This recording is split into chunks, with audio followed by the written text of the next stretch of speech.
কত মায়ার কথা। রব্বির হামহুমা, হে আমার রব, আমার মা আমার বাবা যে চলে গেছেন তাদের প্রতি আপনি একটু রহম করিয়েন আল্লাহ, আপনি একটু দয়া করিয়েন আল্লাহ। কিরকম দয়া? আমি ছোট থাকতে তারা যেরকম দয়া করছে।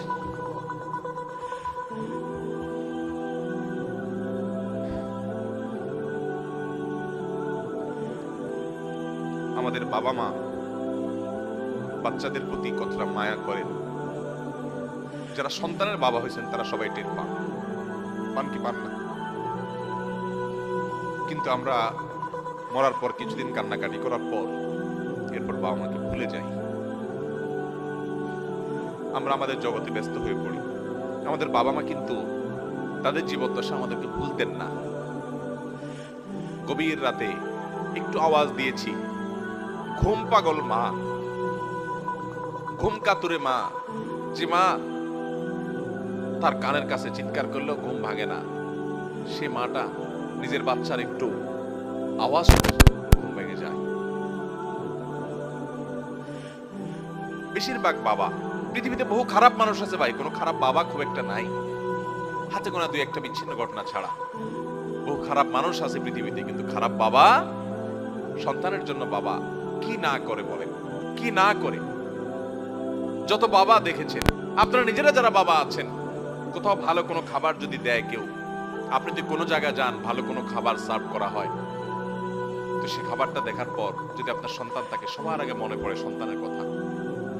আহ, এত সুন্দর টেস্টি খাবারটা যদি আমার ছেলেটার জন্য নিয়ে যেতে পারতাম, বা মেয়েটা যদি তার সাথে শেয়ার করতে পারতাম, মনে পড়ে কি পড়ে না বলেন? কিন্তু আমরা বেশিরভাগ মানুষ বড় অত্যাচারী, বড় অবিচারী। আমাদের মা বাবা জীবদ্দশায় তো তাদের প্রতি আমরা হক আদায় করতে পারিই না, মৃত্যুর পরও তাদের জন্য আমাদের হক আদায় করা হয় না। ভাইরা আমার, বাবা মার জন্য দেখেন কি দোয়া আল্লাহ শিক্ষা দিয়েছেন, রব্বির হামহুমা কামা রব্বায়ানি সগীরা। আল্লাহ, আমাকে ছোটবেলায় আমার মা যে মায়া করেছেন, আল্লাহ আব্বা জান যে মায়া করেছেন, যে স্নেহ করেছেন, নিজের শরীরের চামড়া দিয়ে যদি জুতা বানিয়ে দেওয়া হয়,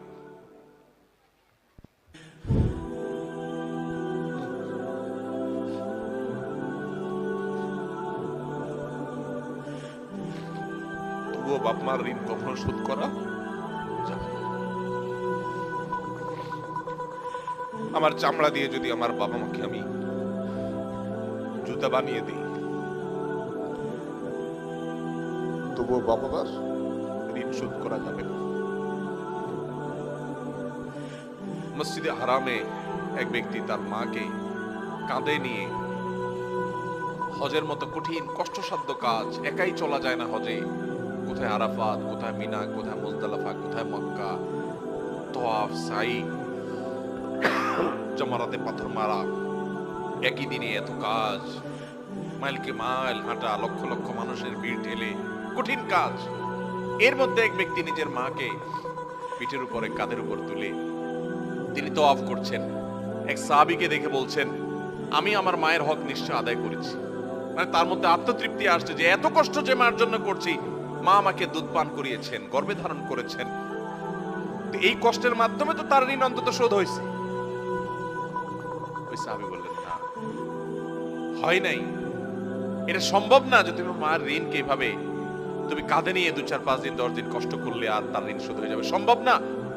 আব্দুল ইবনে আব্বাস রাদিয়াল্লাহু তাআলা আনহু বলেছেন যে তুমি বাবার সামনে এরকম জামা ছাড়া দিয়েছো যা ধুলা পরিষ্কারের জন্য, সামনে তোমার বাবা বসা ছিলেন, তুমি বেয়াদব।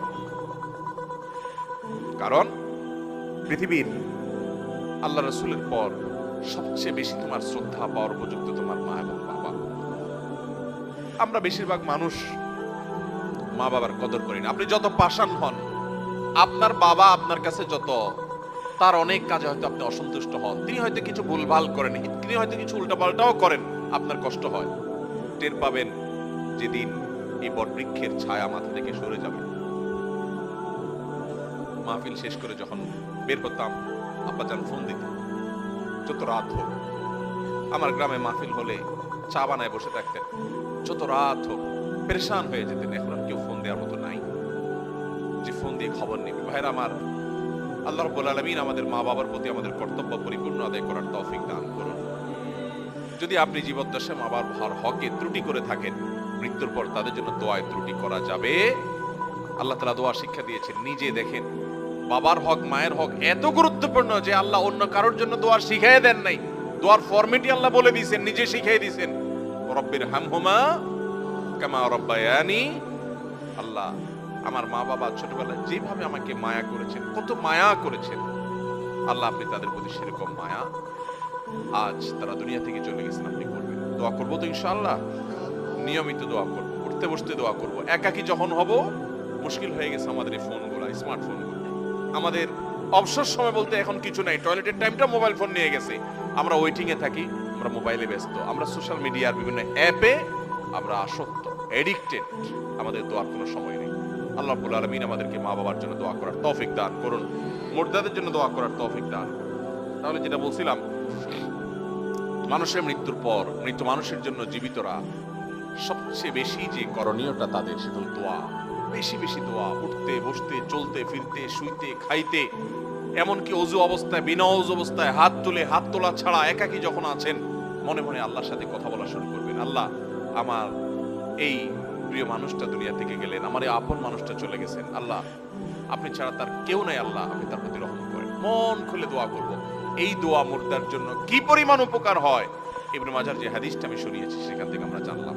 আল্লাহ আমাদেরকে আমল করার তৌফিক দান করুন। মৃত ব্যক্তির জন্য আর কি করতে পারি আমরা, আমি দীর্ঘ আলোচনা যাব না কারণ অনেক সময় হয়ে গেছে। মৃত ব্যক্তির জন্য আমরা আরো যা করতে পারি সেটা হলো সাদাকা, দান, তার তরফ থেকে দান করতে পারি। এটা অনেক বেশি উপকারী তার জন্য। আয়েশা রাদিয়াল্লাহু তাআলা আনহা থেকে বর্ণিত হাদিস আমরা জানতে পারি, এক ব্যক্তি এসে বলছেন, ইয়া রাসূলুল্লাহ আমার মা মারা গেছেন, আফা আতাসাদ্দাকু আনহা, আমি কি তার তরফ থেকে সাদাকা করতে পারি? নবীজি সাল্লাল্লাহু আলাইহি ওয়াসাল্লাম তখন বলেছেন, নাম, হ্যাঁ তুমি তোমার বাবা তোমার মায়ের তরফ থেকে তুমি সাদাকা করতে পারো।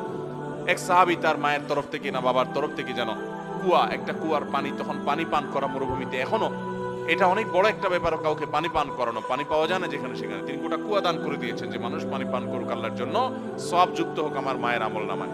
এই জন্য আমাদের মৃত আত্মীয় স্বজনদের জন্য আমাদের দোয়ার পরে সবচেয়ে বড় এবং মূল করণীয় হলো দোয়া। এর পাশাপাশি আমাদের যে কাজটি করা উচিত এবং এটা তাদের উপকারে আসবে সেটা হলো তাদের জন্য সাদাকা করা ভাই।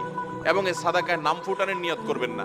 মসজিদে 10 ব্যাগ সিমেন্ট দিয়েছেন আর 5 বার নাম লেখা লিখে দিয়েছেন যেন আপনার নাম ঘোষণা হয়, তাহলে সেটা সওয়াবের আশা আপনি রাখিয়েন না।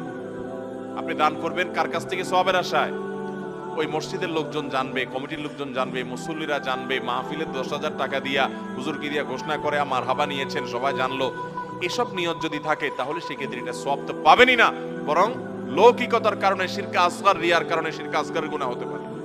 এই জন্য ভাইরা, আমাদের মৃত ব্যক্তিদের জন্য আমরা দান সাদাকা করব। দান করা মানে এই না যে আপনাকে লাখ লাখ কোটি কোটি টাকা দান করতে হবে। আপনি গরিব মানুষ, আপনি 10 টাকা দেন, 5 টাকা দেন, আপনি অল্প টাকা দেন, দানের সময় নিয়ত করবেন